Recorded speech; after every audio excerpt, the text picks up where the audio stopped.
Good morning. I see. Recording in progress. Good morning, everyone. Calling to order the 3/3/22 Parking, Traffic, and Safety meeting. And attendance. You have the Mayor Lou McElwain. Here. Steve Pesci. here. Mark Siracusa. Here. Mr. Whitehouse is absent. Erica Wagonik.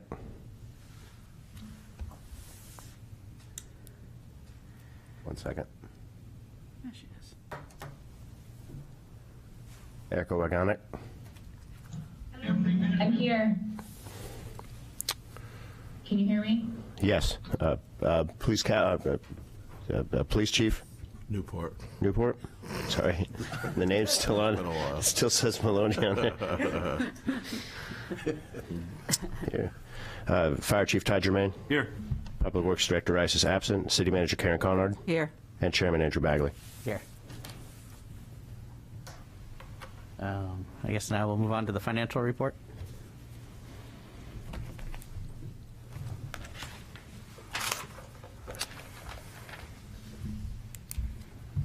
It's full screen. I do not see.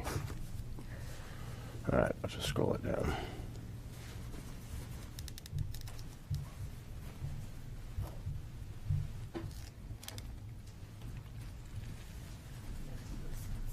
Looking for full screen. Yep. When that thing pops up, it disables full screen for Oh, there you whatever go. reason. This will be on view. Oh, that's a, yeah, I'll let you do it.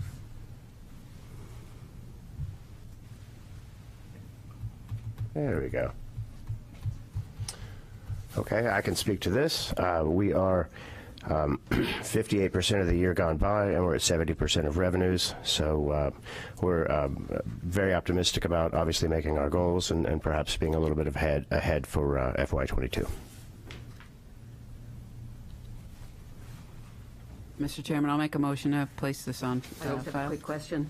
Sure. No, I've asked Why don't this- we do the motion and the second, then we'll do Fine. the question? Good. Motion to accept and place on file? Second? Discussion? Mary Lou? Second? Yeah. I just have a quick question on the HH Pass reinstatement. It's 194%. Can you explain that again? Well, it's budgeted at $500, and we're sitting at $970 in What does it collections. mean? It means if somebody loses a pass, it costs money to replace the card, or if somebody allows their account to lapse, there's a fee for reinstating an account. Okay, so these are people who have annual passes. Correct. Okay. Well, monthly passes. Yeah, it's a high percentage. Can I ask a follow-up question to that? Is that a common number, or do we typically budget in the 500 range and see a much higher number? $750 for next year. But I think it's important to note that this is $500 out of Yeah. 7 million. It's- so Right, if you right. double 500, it looks like a really scary percentage, but it's still It's a pretty small. high percentage of a tiny number, yeah. Yeah. I just wondered what it came from specifically, the reinstatement. Okay. All right. Chairman? Public comment. We're going to start with Do we the need people. to take a roll call to accept the financial report? Or Oh, not? we should at least vote on it. Does it need to be roll call because it's financial? It has to be roll call because we have a member on Zoom. Oh, okay. Roll call vote, please. Mary Lou McElwain? Yes. Steve Pesci? Yes. Mark Siracusa? Yes. Erica Wagonik? Yes. Police Chief Newport? Yes. Fire Chief Todd Germain? Yes. City Manager Karen Conrad? Yes. And Chairman Andrew Bagley. Yes. And we'll start the public comment with the people in the room first, and then we'll move to people on Zoom.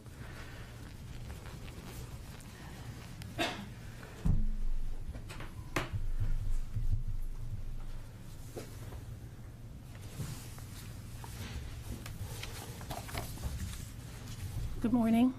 My name is Liza Hewitt, and I live at 726 Middle Road. I see on the agenda under informational that an update will be given on the subcommittee on speed limits. I am not sure what the update will include, but it appears that the Complete Streets Design Guidelines is being used to review the speed limits on city roads.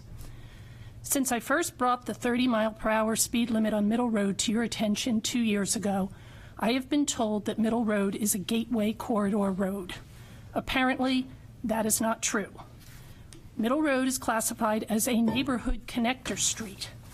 According to the design guidelines, there are 18 city streets that are classified as neighborhood connectors, including Middle Road and Islington Street. Of these 18 streets, 11 have posted 20-mile-per-hour speed limits. 5 streets have posted 25-mile-per-hour speed limits. Islington Street and Middle Road are the only 2 neighborhood connectors that have 30-mile-per-hour speed limits.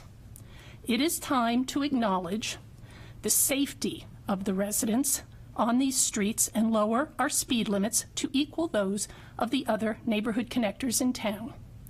I do not want to wait another 2 years.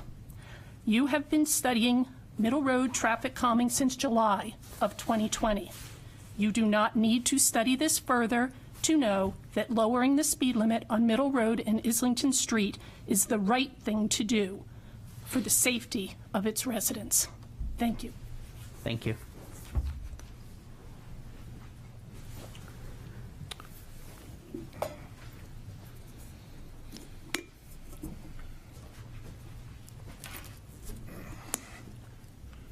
Good morning. Rick Beckstead, 1395 Islington Street. I came today because 2 things on the agenda, and they kind of coincide a little bit. One that the speaker had just talked about, but the other one is the Jewel Court. So the Jewel Court Road is very concerning, that if a recommendation is that there's a no block, I drive that multiple times a day. I have witnessed personally accidents, and I have seen very close calls at that intersection. I think by going and putting that in place, if it was to be suggested, would put people at risk, lives at risk. And the only reason why I say that is because the no block will be a great advantage to allow people to turn onto Jewel Court, making a left after they've turned on from Bartlett Street, or continue on Islington Street when there's a red light for both of those. But when you have a green light to go northbound on Islington Street to continue downtown, and a red light turning onto Bartlett Street, you create a false sense of security. What will end up happening is they will not be blocked. They will continue on and not see the cars that are traveling northbound on Islington Street, and you will have a head-on collision. I have personally witnessed that with no block, a sense of a wave or suggestion coming from a very nice driver, allowing somebody to go in and then being met on the other side because you cannot see those vehicles. I would strongly urge that you reconsider. I would deter that from happening. Most of the time that I've seen people make that onto Jewel Court, they actually park on the other side of CVS. The main parking lot at CVS is actually a straight shot going through the intersection on Islington Street. That's the main parking lot. It's a kind of a sublet off to the side, and it definitely should be something evaluated before it's put into perspective. I never claimed to be an expert, but in all my years of service with the city, I've asked lots of experts. I even see Eric Eby is here today, and if that's something that's coming back, I look forward to continue my conversations. I missed him for a time while he was gone, and would look forward to asking questions. The other one is what the last speaker had gone and said. So I have lived my life of 39 years here. Islington Street has always been 30 miles an hour. Now, Islington Street has changed probably about 6 or 7 years ago by adding sidewalks. I personally have gone and lived on Islington Street, raised my 2 kids on Islington. It's always been 30 miles an hour. But we are, we still have huge constraints. We are a delivery route. We have Sherwin-Williams. We have Pick and Pay, Hannaford's. Their deliveries and food trucks go in and out of there all the time. We have 3 gas stations on Islington Street. They're all refilled 2 and 3 o'clock in the morning. 5:30 in the morning, I have Hannaford trucks, and they go down at 30. And on an average, people do about 5 miles over the speed limit. The road is narrower than it's ever been. There are more walkers than bicyclists that are on there, and mind you, on Islington Street, there are no bicycle lanes of any kind whatsoever, so they go with the flow of traffic as best they can with no out or escape because of the curbing that goes all the way along Islington Street. And we are tightening it up as we go year by year. So my suggestion would be as a 25. I made the suggestion years ago. Eric Eby, once again, I listened to. New Hampshire law did not allow us to go below 30 miles an hour. And we now have the making at New Hampshire backing in law that we can go and make this road 25 miles an hour legally. So that would be my suggestion on those 2 topics. Thank you very much. Thank you. Do we have any hands raised online? We do have a hand raised. Patricia Bagley?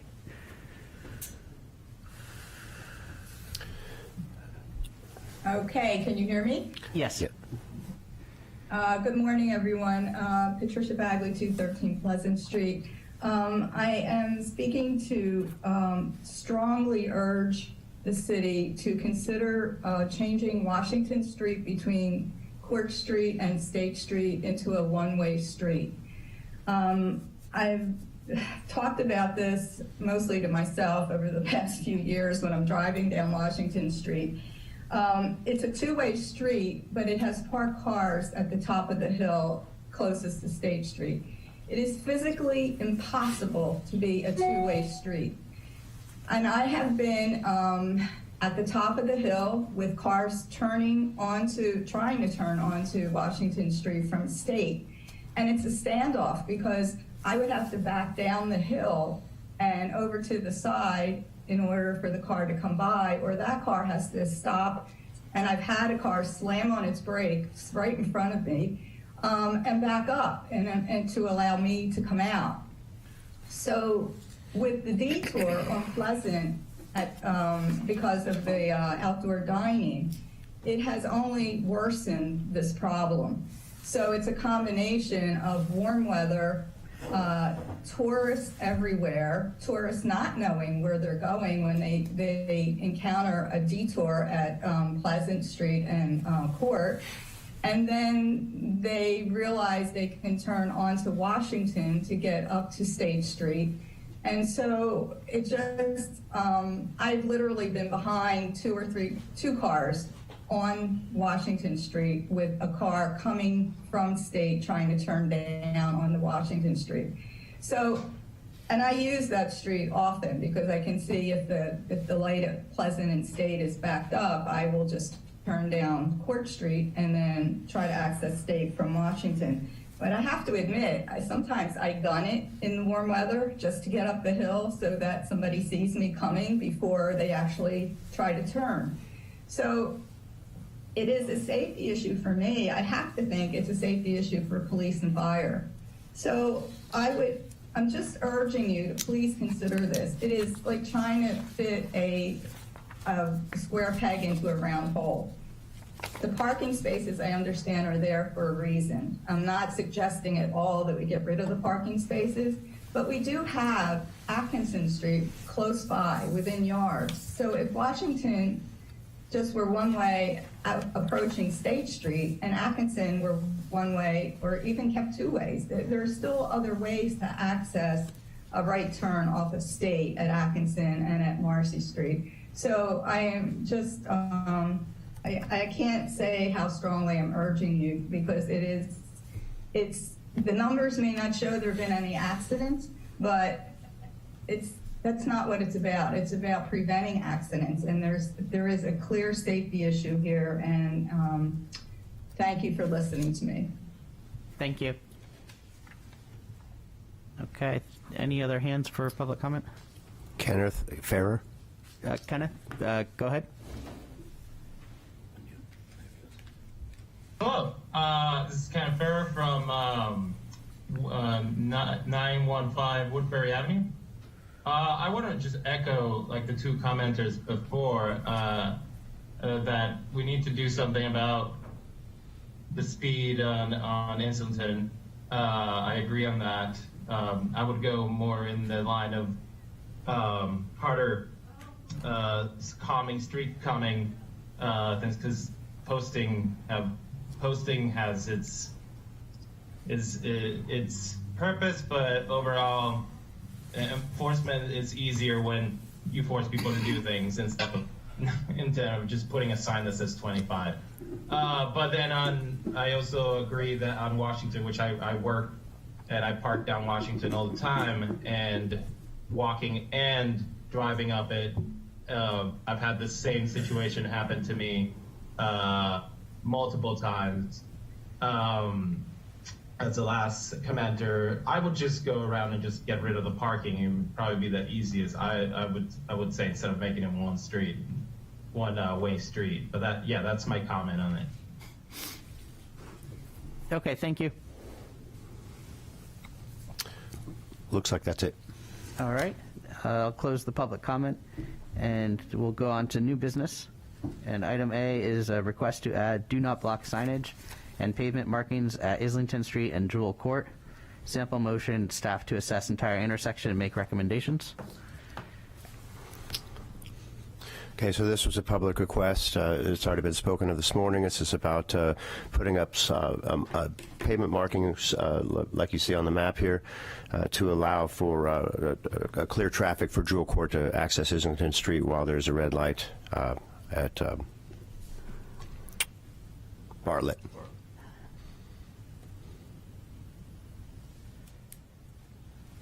Mary Lou? Yes, thank you. I just wanted to comment that this was extensively studied before all of the work was done throughout those intersections, so I would imagine that we must have some information already, going back to Eric, already in place. Yeah, and we had a. Yeah. I'll make the motion. I'll make the motion. Sorry. Mr. Chairman, I'll make the motion to assess this intersection, to have staff assess this intersection and make recommendations. Is there a second? Okay, second. Okay. Okay, do I have to repeat that? Yeah, let's start from the top. Okay, so, yes, well, we had the a detour in place out there during construction of Islington. We actually moved the stop bar back to, you can see the stop bar on there. We're back at the bottom of the yellow box, and that's when Jewel Court was more open. That was to allow the left turns in from Islington into Jewel Court easier rather than blocking the intersection. So, and it did work well during that time, and now we have the new signal up there with the camera, and we can observe what's going on. So it's easy to collect more data and observe what's happening out there. I wouldn't have a recommendation at this point as to one way or the other, but I think Rick made some good comments in the public comment period. I'd like to talk to him more about that and get, see what his thoughts and ideas were on that. I think he brought up some good points. So, yeah, but it's certainly something worth looking at and seeing if we can make that intersection a little safer and keep it flowing and unblocked. Harold? Oh, sorry, Steve. Eric, I have a question for you. When we look at this intersection, I think it would be kind of short-sighted or myopic to not look at the fact that the CBS also has access on the other side of their building. In a way, there's two sides. I don't know what the history of Jewel Court is and whether it was always fully accessible with the parking right there at the CBS facility, but instead of just looking at accommodating all the movements that are out there, should we be looking at something a little more macro in terms of safety in that area? It just seems so unnecessarily bifurcated with vehicles trying to go in many ways. Do we need all of those access points? I realize some of this might be previously approved or private rights of way, et cetera, but to me, just trying to accommodate every movement out there is maybe not the best safety response for the intersection. So I would encourage you, when you look at this, to think about that. Yep. And then just the second point, the X that's drawn there, I know that's just a concept, but would it really be both directions of Islington, or would it just be the inbound? Yeah, just the inbound would be the one. Yep. Yeah, and I think TEC had done a study of the area, Jewel Court and Albany, and looking at, I don't know if I forget if they made any recommendations about that intersection as well, but I'll have to take another look at their report. Mary Lou? Just one quick comment that the Banh Mi shop is moving this spring, so who knows what's going to happen with that building. Just to look at that, too. I mean, that whole area with Bartlett intersection and the signal, everything being offset, it's a very difficult intersection. Yep. In an ideal world, you'd have a nice four-way intersection there with that signal. And We could have 10 condominiums right there at the Banh Mi shop. No time. Yep. Any further discussion, or do we want to vote to have staff study this? I make a motion that we rely on the staff. We have the Oh, we've motion got the on. motion. We just need to vote on it. So, We'll need a roll Am call. I? It must be the 8:30 time. yeah. Right? You Well, I said- got home at 2 a.m. last night from Florida, so. Oh, you did? Yeah, I'm not on my top You're better game. than I am, Eric. Could we get a roll call vote on this? Certainly. Mary Lou McElwain. Yes. Steve Pesci. Yes. Mark Siracusa. Erica Wagonic. Yes. Police Chief Newport. Yes. Fire Chief Todd Germain. Yes. City Manager Karen Conard. Yes. And Chairman Andrew Bagley. Yes. Unanimous. Okay, item B, 5 Osprey Road, request for speed assessment, staff presentation of speed data. So again, this is a citizen request to take and look at speeds on Osprey Road, concerning that they're a little too high. I believe it is posted at 20. What we're seeing here is average speed of 22, 85th percentile speed of 27, and certainly Eric can speak to what we might look to going forward with this data in hand. Well, I haven't had a chance to look at this, but you know, we're average speeds of 22, and you know, it's not significantly over the speed limit. You know, 85th percentile is at 27, but you know, for realistically, it's based on the characters of the road and you know, what the people driving it feel safe and comfortable at. So it's you know, this could be an item for further consideration as we're looking at speed limits. But I mean, you wouldn't lower the speed limit any more than 20 out here looking at these numbers. There was also a question as to the enforceability of a 20-mile-an-hour speed limit. So can you speak to that? All right, let Chief Newport address the enforceability. If the posted speed limit up there is 20 miles an hour, we would enforce that. From what Mr. Beckstead, I wasn't familiar that the law changed that we could go below 30 miles an hour. So if in the fact that is accurate, then yes, we could enforce 20 miles an hour. I think that the way the current statute is that you can go to 25 as a minimum if you have an engineering study to support it. All right. Mr. Chairman, Yes. I'll make a motion that we continue to study the speeds at that location for a future report back. Second. And no further discussion. Could we get a roll call vote on that, please? Certainly. Mary Lou McElwain. Yes. Steve Pesci. Yes. Mark Siracusa. Erica Wagonic. Yes. Police Chief Newport. Yes. Fire Chief Todd Germain. Yes. City Manager Karen Conard. Yes. And Chairman Andrew Bagley. Yes. New business item C, request for speed analysis on Harding Road, and another staff presentation of speed data. So again, a citizen request on this. We did a quick study in October. I did that one, and then Tyler Reese is here today, staff engineer, and he has created this map to talk about the 2 other places he put the speed device. What you're seeing here is the key at the top shows average speed and then 85th percentile, and when you look at each individual data point, the number on the left represents average speed, and the number on the right represents that 85th percentile. So again, with a speed limit posted of 20, you're seeing averages of 21, 23, 22, depending on where the speed device was located, and your 85th percentiles are marked as well. So pretty much the same discussion as 5 Osprey.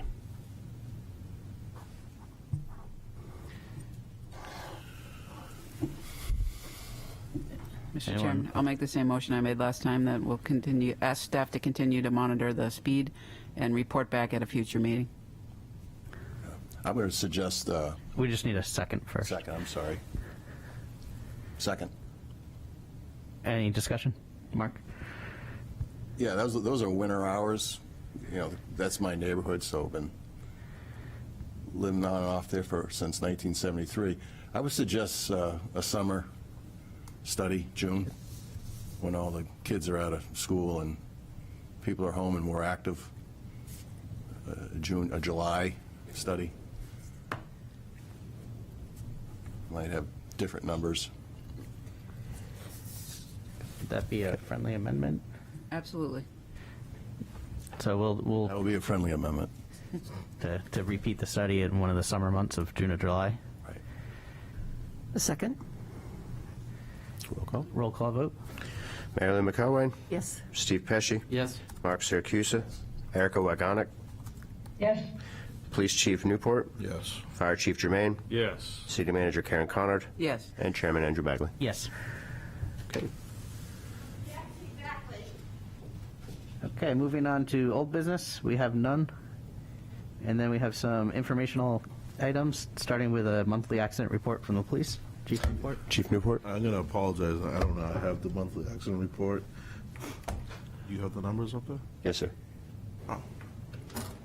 Can't see what that December Total tab- crashes is 69 in January, And reportable is 40. and reportable is 40. And looking at, so going like month to month, I can't see what the December number is because it's covered there. 99. It's 99. So they went down a little bit. I know in our ops meetings that Captain Maloney had been discussing that reportable accidents had gone down as well. I don't have that actual number. Generally in the wintertime, well, we haven't had that much snow, so. that- Right, reportable for this past month shows 40. 40. Of the 69, 40 were reportable. Okay. I just in comparison to December is what I was asking.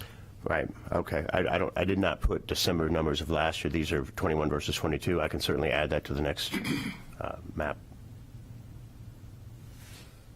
That's fine. Okay. I have a question. Mary Can we get an idea of where these accidents are happening? Are they specific to a area of the city? Or, I mean, is there a focus where we see most accidents, intersections, or, I haven't you know, spoken to small Captain Maloney, malls? but when I was here and I looked at him, we could see if there was a spike or a certain area where the majority of accidents are happening, but my guess is they're all over the place. Oliver? Yeah. I know it has been mentioned, the intersection we were talking about earlier at Jewel Court there, Yeah. of, you know, people trying to get across that lane and they don't, like was mentioned, that people are waving them through and then someone comes through that doesn't see them and Yeah. having near accidents there, but I just wondered if it was, say, Islington Street or Market Square, or if there's a specific place where we see recurrence of accidents. Traffic circle is probably the most. The traffic circle. Probably, Is that in Portsmouth? Anecdotally, 50% probably of the traffic circle. Yeah. Accidents of traffic circle. Yeah, that's number Going one. into and coming out of. yeah. Yeah, okay, just for information. To follow up on Mary Lou's comment, is it possible to make a hot map of the accidents, or is that a lot of extra work? Chief? I guess No, I anything's mean, possible, but is it feasible? We have some software. It's kind of dated right now, and we're currently trying to get some new software and a new CAD RMS system that will allow us to do that. But Captain Maloney's he's the guru of Yep. our archaic software, and he's not here, but I'm sure he can do that. Okay, so maybe that's something we could look into with the current software feasible, but if not, in a future date when we have updated software. So I think it's a good idea to track if there are It'd be hot interesting spots. to know where they're occurring, and then we can figure out maybe why.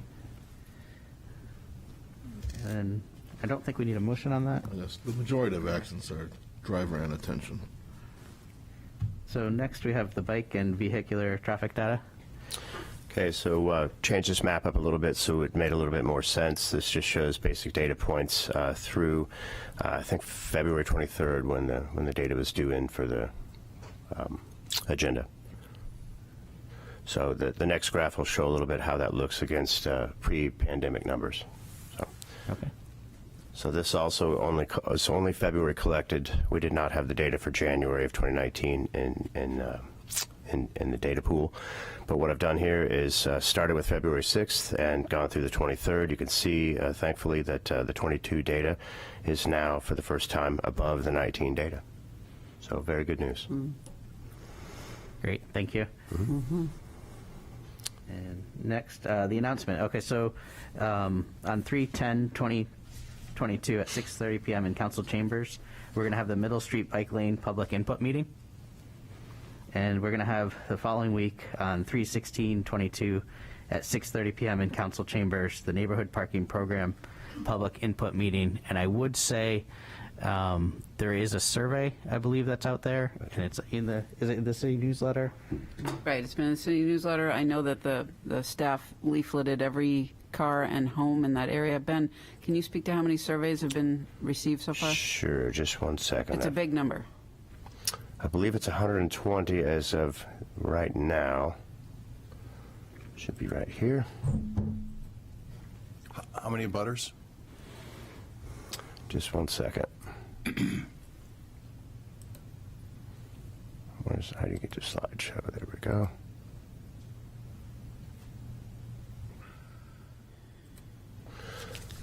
So this data came in yesterday. So we have looks like 120 questions answered, people answering the questionnaire.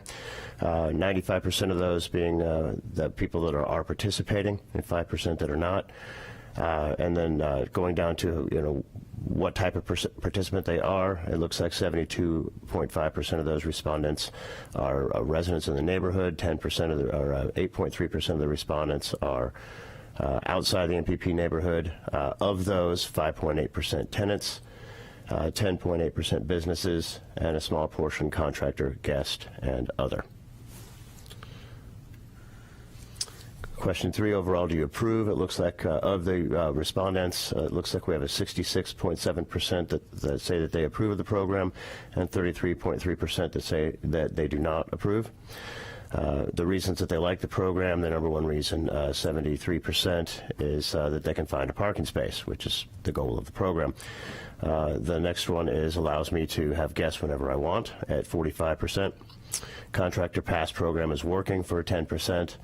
And it works for my tenants, 2.5, and it works for my employees, 5.8. That's weird. Slides are frozen on Zoom right now. Oh. Try resharing the screen, but I see it's only 4 slides. So I just want to let you know. Sorry to the folks at home, we have technical difficulties. Now there's 2 choices here. If it makes anyone feel better, the numbers are pretty small to read on the screen, so I don't know that we're at an advantage here in the room. And hit escape and then stop share and then try reshare. Okay. The graphs are pretty easy to see, though.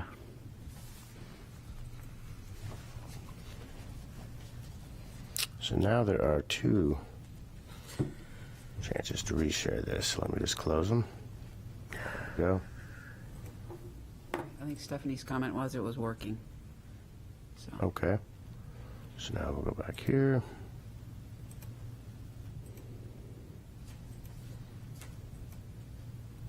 Let's see how we look now.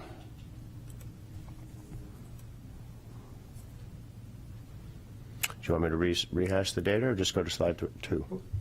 We're going to go through the data at the meeting. Correct. This was just to give us a heads up of where it stands and data's in collection at this point. So. Ben, if you speak to what you're reading, even if the folks at home can't see the slide, they'll hear your narrative. So sure. we can So again, the approval rating was 66%. 33% said they did not approve. The reasons people liked it were that they could find a parking space, the largest number at 73%, allowing a person to have a guest when they wanted at 45%, contractor program being a positive at 10%, and then small percentages of it works for my tenants and it works for my employees, and then 11.7% said that there was no reason that they liked the program.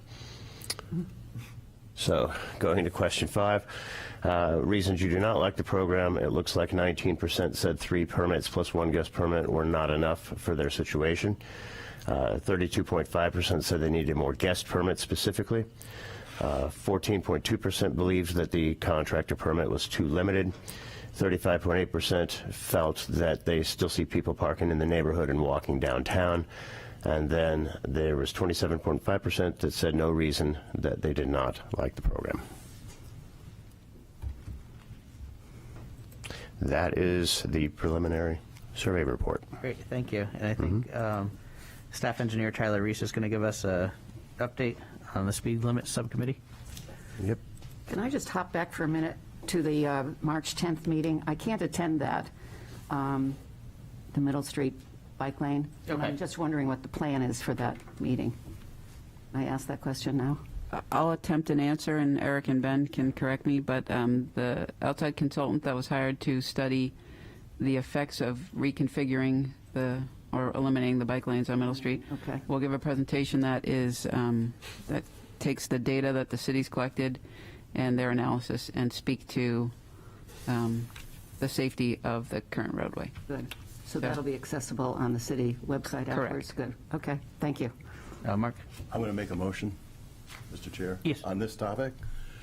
I'm going to request that the motion is to have the city of Portsmouth send out abutter notices to everyone on Middle Street, residential and commercial abutters, inviting them to the public hearing, because just so they can get involved during this visionary process. It's important to hear from them early on, and this is a good opportunity. I think that's a good motion. The only question I have is March 10th is right around the corner. Is that a feasible motion?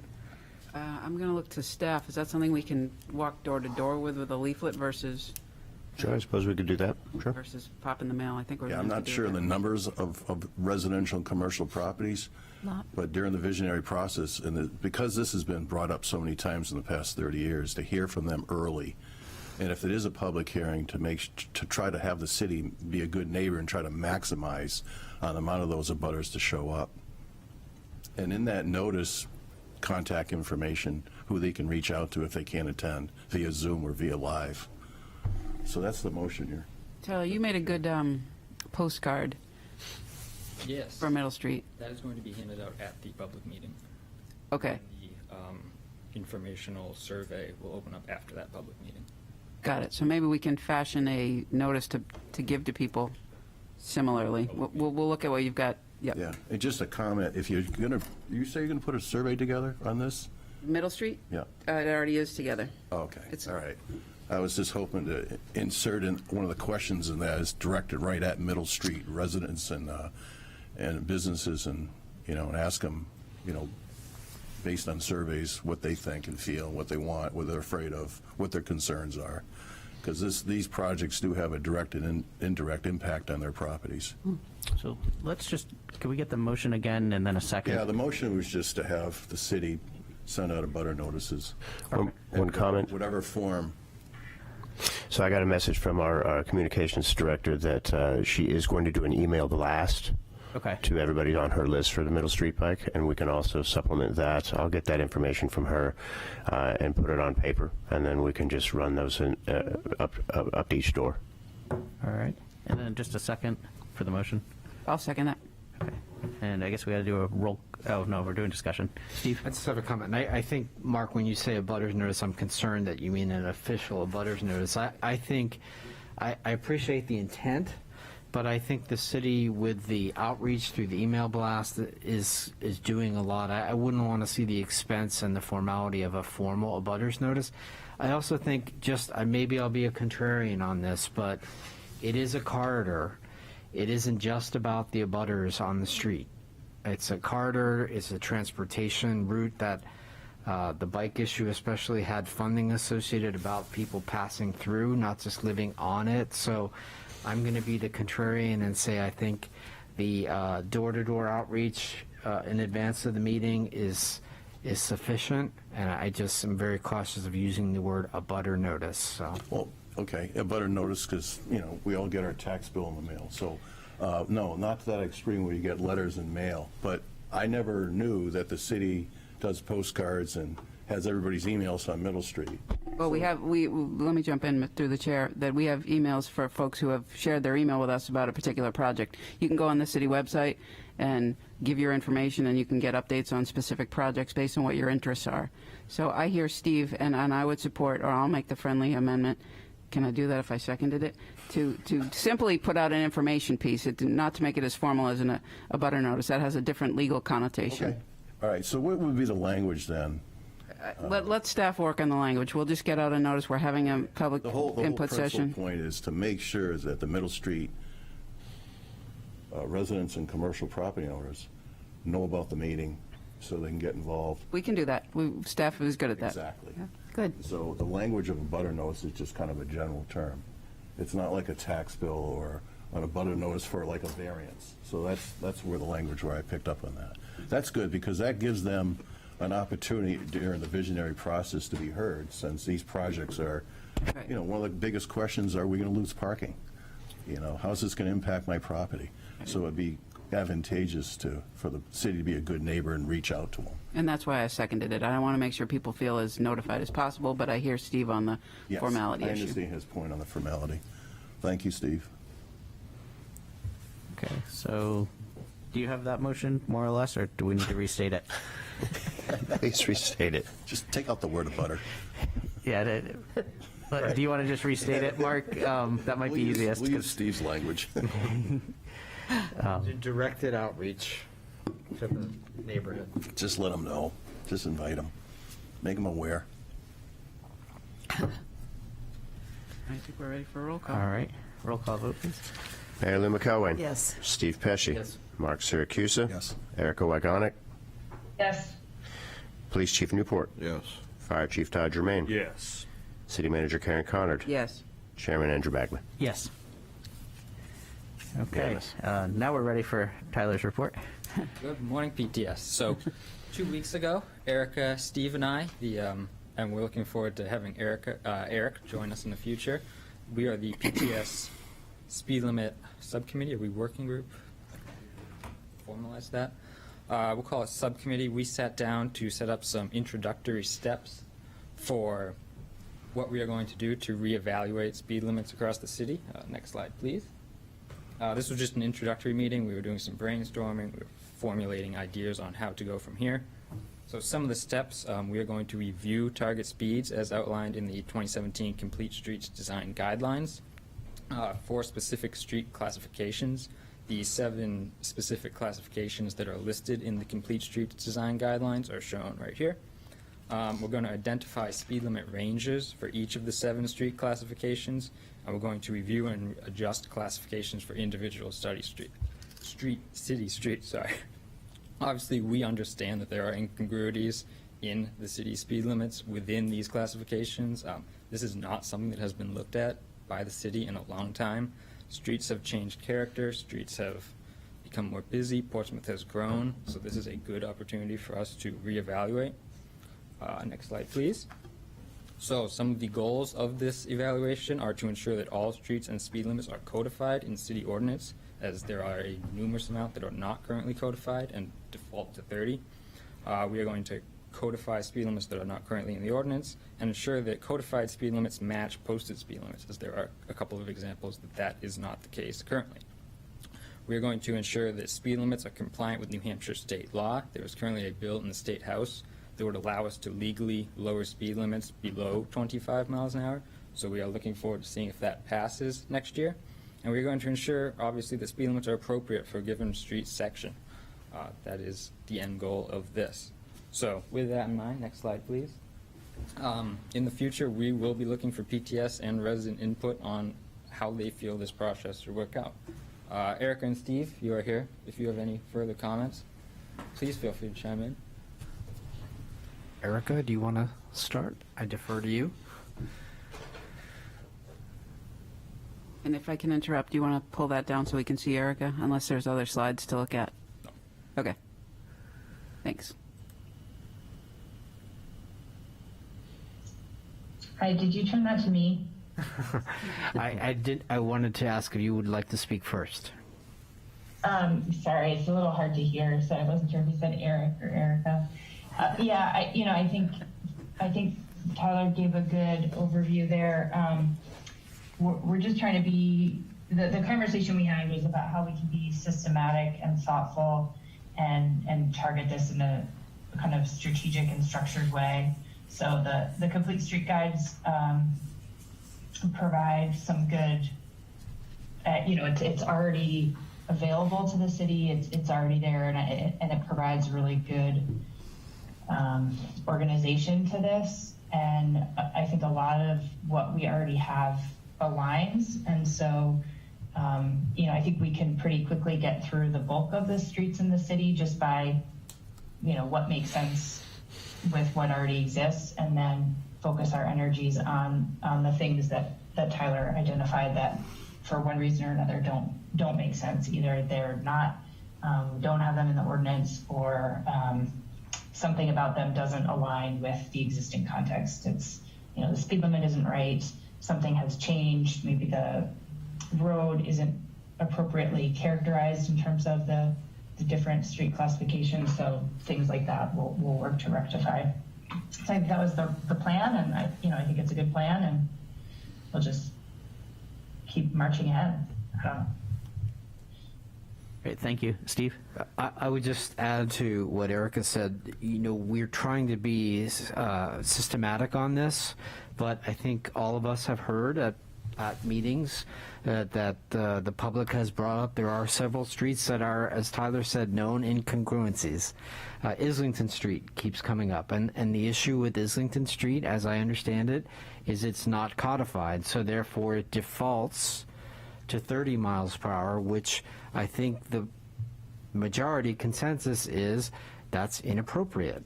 So there is one where I think we will try, while being systematic, to also respond to the known incongruencies so that we can get a kind of low-hanging fruit or, most critical list simultaneously to this committee for the council to consider. And Islington would be one of those examples. And there are others that have been brought up, whether it be Middle, or, et cetera. There are streets that we know over the course of time are not codified, or something has changed, or they're just not a good match. So we are aware of being both systematic and responding to some of the acute issues that have been brought up. I think we can do both things at once. And I do think the state law compliance is an important one. I believe, Tyler, that bill that was in the House has been either tabled or deemed inexpedient. We got to follow up on that. But, we are still have a situation where many of our streets right now lack the specific engineering study that I think the state law, the spirit of the state law, if not the letter of the state law, requires to have speed limits as low as they are posted. And to me, as a committee member, what that does is it creates unrealistic expectations in the community of what the speed limit should be, and we see frequently then people coming and asking for speed limit studies for roads that are posted at a speed limit that may or may not be appropriate and or compliant with state law. So we're trying to be systematic, but deal with some of these acute issues. And I hope, Tyler and Eric, we can continue this, and when we report back next month, maybe have both our systematic progress going, the streets that are not codified, streets that are appropriate, and maybe be able to pull out for the committee some of these acute ones that there is general consensus that there needs to be a change, and start that process as well. Maybe I'll just add one more thing, which is one of the things we talked about when we met as a working group was just trying to be efficient with our time and with the time of parking and traffic safety, and trying to focus what we bring to parking and traffic safety, trying to get it to the point of kind of policy decisions. And so does it make sense for this road class to have this speed limit in terms of kind of more of a policy sense, as opposed to trying to wrestle over individual decisions as our large parking and traffic and safety group together. So I think part of the purpose of today's presentation is just to outline our plan of attack, or kind of what we articulated to make sure, I guess ideologically or policy oriented, that everyone on PTS feels okay with the plan of attack, so that we can then implement it. I think there's one other word I want to point out in Tyler's presentation that was important. He said the range of speed limits on our classified streets, and the important word there is range. To say that a certain street classified should always have X as the speed limit is never going to be appropriate. That it always is subject to what the actual conditions are on the street and the neighborhood it goes through and the volumes. And we're lucky enough to have Eric and Erica, engineers, working on this project that can help us with that. But there is not a cookie cutter answer for every single street is X always. It's going to really be subject to what we see in the field, and that's how the state law is written. That's why you can have a lower speed limit with an engineering study, and I think we need to be sensitive to that. Mary Lou? Yeah, I am impressed with how comprehensive this plan is and systematic, and I think it will answer a lot of the questions that the community has when we continually get questions about speed limits. I think it will really give us an overview of the city, and it's quite appropriate for this subcommittee to be doing this, so we thank you. And I think we'd also be open if any other of the committee members want to, join the kind of working group. I don't know if it's a working group or a subcommittee, whatever officially it is, we're certainly would be happy. How often are you meeting with Erica? We've met once. I leave Oh, that to the okay. staff to direct us. Okay. Well, I think you got a good start for one meeting. I was just going to say that. It's got a lot done in one meeting. it's informative to hear about the state, the laws and what's going on in Concord. Maybe, Tyler, we can report back on that bill at the next traffic safety. That's great. I'd just like to say it's a great effort to make, because with regulatory signs, really they need to get people's respect, and when they see signs that just aren't reflective of the road conditions, people ignore them, and they won't know what signs are really mean it and which ones don't. Right. So it's a good idea to have realistic speed limits, not idealistic speed limits. Good. Any further discussion? Well, thank you guys for all the work Yes, on this. thank you. Looks like it's off to a fantastic start. And now we have conversion of the Rains and Vaughn to one-way from 11/16/21 OB-A. Staff working to set up a meeting with abutters. Again, this is something that was discussed a while back. This is just a reminder that now that spring is coming on, that the city will be reaching out to the abutters of this area to show that this proposal is what we'd like to do, and then obviously set up a public input meeting after that. So. Great, thank you. And I do have one more late add. The Bridge Street lot was going to be part of today's presentation, but there were some changes late to that. So the add is just simply that the bids are out for the reconstruction of the Bridge Street lot, which will take that lot offline for a considerable amount of time, with the idea that it will be completed prior to Hanover beginning to undergo of its construction and losing those spaces, so that they don't overlap. That's just to public input or public knowledge to put out there. What's the anticipated start date? The bids are out. So I mean, they have to wait on the bids. Certainly, Dave DeFostis could speak to that, but this is just basically a general announcement that the bids are out. The work is going to be scheduled shortly.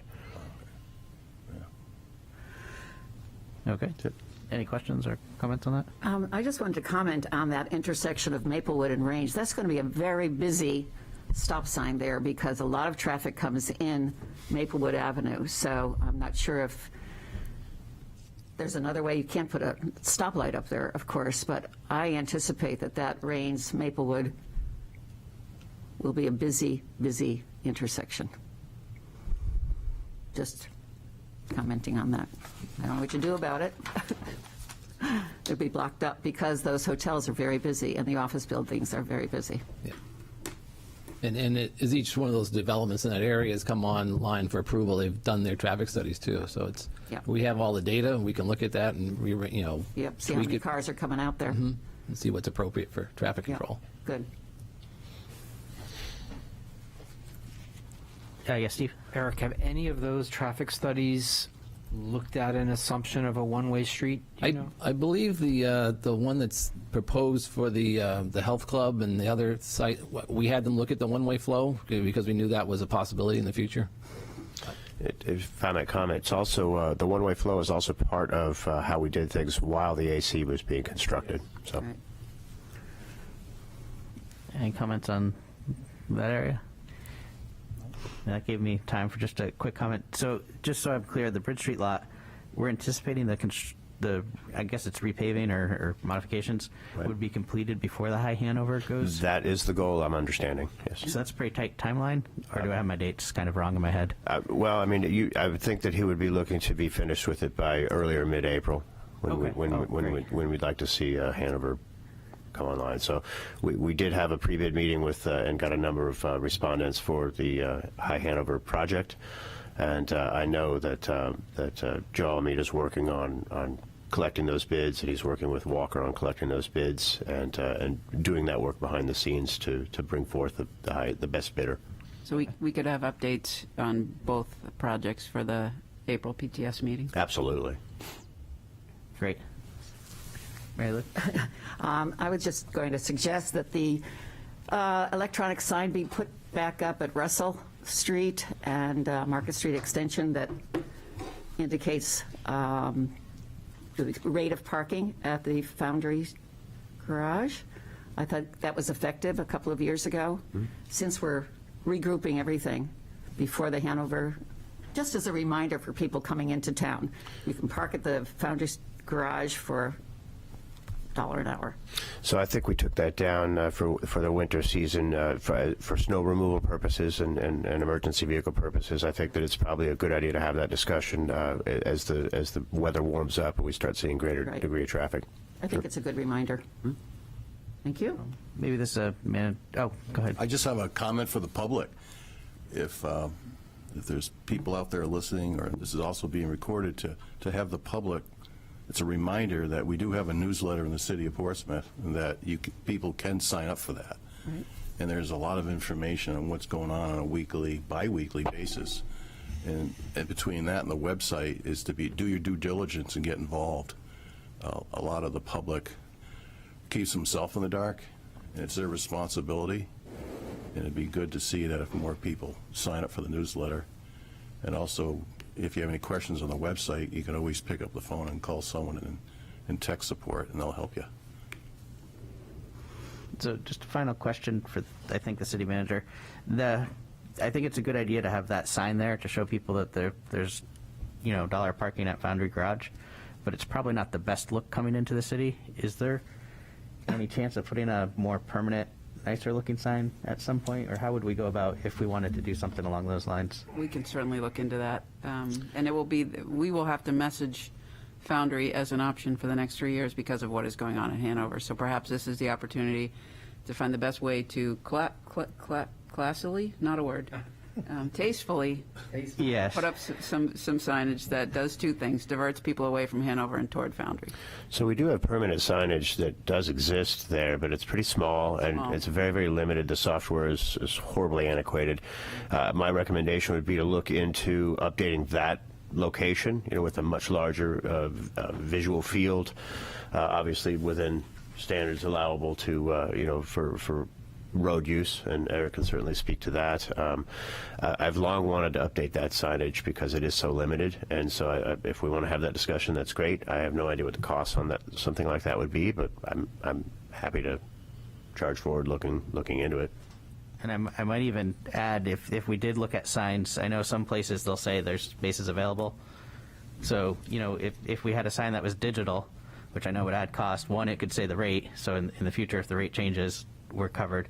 But two, it could say full or presumably it would always say open, but tourists don't know that when they come into town that the garage is, not full. That does require some software integration that Foundry can do, but Hanover cannot right now. So what we're looking into there is at the end of the Hanover renovation project is an installation of an upgrade of the software and hardware at that garage that has caused such consternation in the past few years.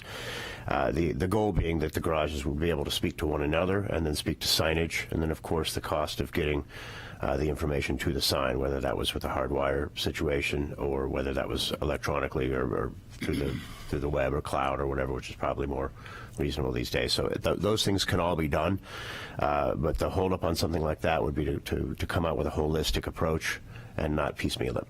Okay, great. Yep. Chairman? Yes. Karen and Ben, how much does control or input does the city of Portsmouth have with GPS navigational platforms? For example, if someone is driving down 95 and they say parking Portsmouth. That's more of a Google thing, and we're on all of the. We get searched quite a bit. I get a report from Google each week each month about thousands of people. How many people have inquired? How many people have inquired through the use of particular keywords, how many people have called I think in, what that Mark kind of is thing. talking about, what ability do we have to influence GPS? Yeah, how much And does the city, can you influence it? Well, Can you? I know that Jamie McCarty, and I'm looking at Yeah. Eric, Jamie McCarty's our GIS manager, and he has that ability. He, and Eric, do you want to add to that? Yeah, I know it is limited. You give them the information, but they still have their algorithms that they go by, and, you know, you can try to help influence what they will put up, but it's still up to them to. Can we steer the public, especially the 95% of the population that comes into Portsmouth, into a very specific location for parking? Is there any way to do that or highlight it? I check with Jamie to see if there is, but I don't know if we can. That's a behavior thing, and I don't know that Yeah, all right. we're Yeah, it is. ultimately going to be the arbiter of that. I don't know if that's our function. What we can do, and I think we do through We have a Park. say. Oh, I think through Park Portsmouth, we provide as much mapping and signage as to options.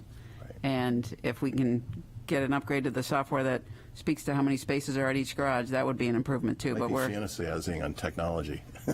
So, The garages already have floor counts. It's just a matter of getting that information out where people can see it, and so that's where we're kind of stuck. Even Hanover's got floor counts. We use them every day. Okay. Under miscellaneous, can I comment? Are you ready for I'm ready. miscellaneous? I should have mentioned this at the beginning. I wanted to acknowledge that Ted Gray, who had been on this committee for decades, passed last week. And I just wanted to acknowledge that he was a very active member in the community and certainly on parking and traffic safety. So it's a very good obituary because it captured Ted's personality of his, just he's out there. He was out there. You knew that Ted was in the room. So I want to acknowledge that for all of us. There are just a couple of us, I think, who were on the committee when Ted was on the committee. And you know him, yeah. one of my swimming buddies over the Portsmouth Indoor Pool. So. Thank you for bringing that up. I didn't have the pleasure of knowing him, but it sounds like he had quite a presence. Yeah, very much so in the community. Mr. Chairman, if I may, but before we close, Ben has shared with us the comment that Patricia Bagley has about the Bridge Street net effect. It's my understanding there won't be a loss of parking spaces, but a total of 4, as many as 4, will be converted to EV charging station spots. So the latter part of that is absolutely correct. I am understanding that some of the striping in that lot is not necessarily to spec, so there might be a restripe just to get it to code, so to speak. Yep. And there might be loss of space there, but the primary is the switch over of up to 4 of the spaces to EV usage. Patricia, if you're listening, the goal is to retain as many spaces there as possible. Certainly. But given that Ben has mentioned we need to make sure that the spaces are Wide in enough. compliance, we will seek to be in compliance. Thank you, Mr. Chairman. I have one more question. Yes. Comment.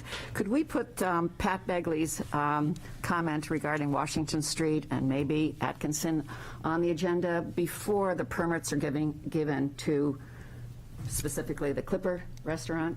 Because that's really what affected the confusion at Washington and all the way down to Atkinson.